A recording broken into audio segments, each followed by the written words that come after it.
When my wife, Sarah, made that joke, none of us thought it would turn into something real.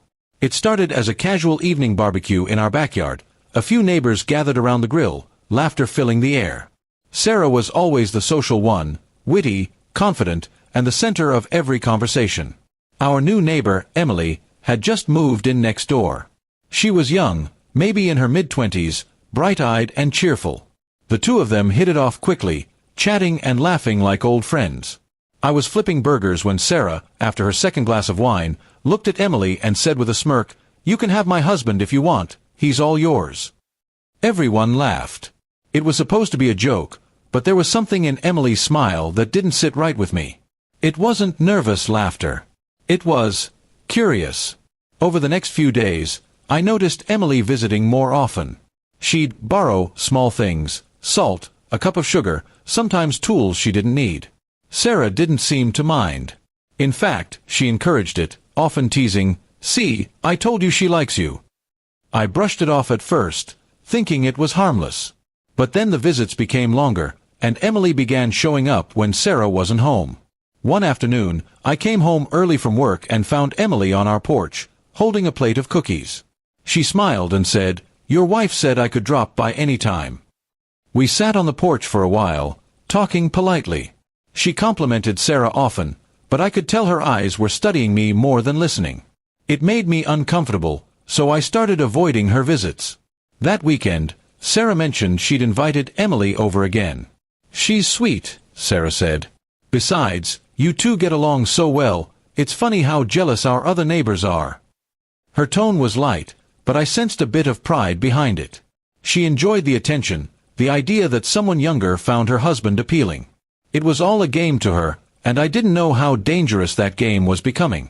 Then things started getting strange.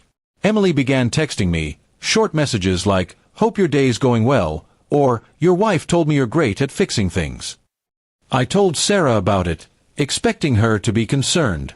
Instead, she laughed. "Oh, relax, she's just being friendly," she said.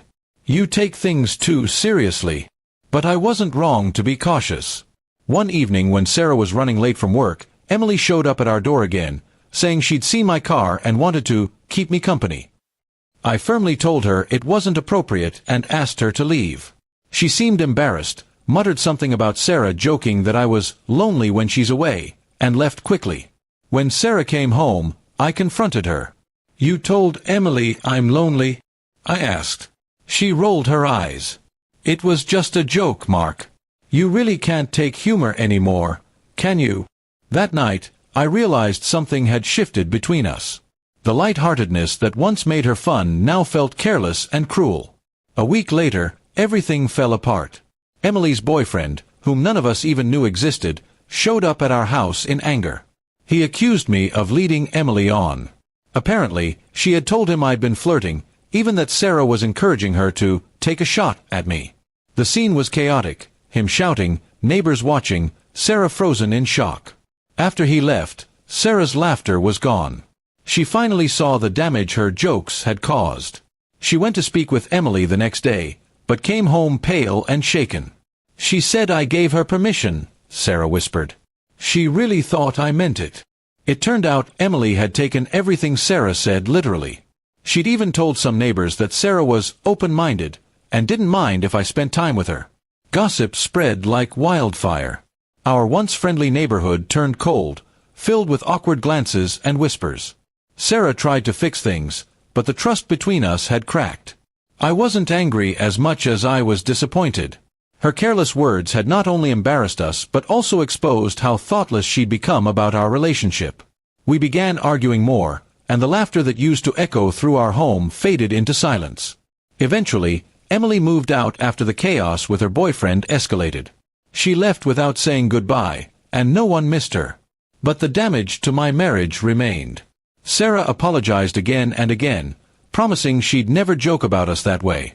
Still, I couldn't forget the humiliation, the feeling of being turned into a punchline. Months passed, and slowly, we rebuilt. Sarah learned that words carry weight, even when spoken in jest. I learned that silence in a marriage can be louder than any argument. Sometimes, the smallest joke can unravel the biggest bond.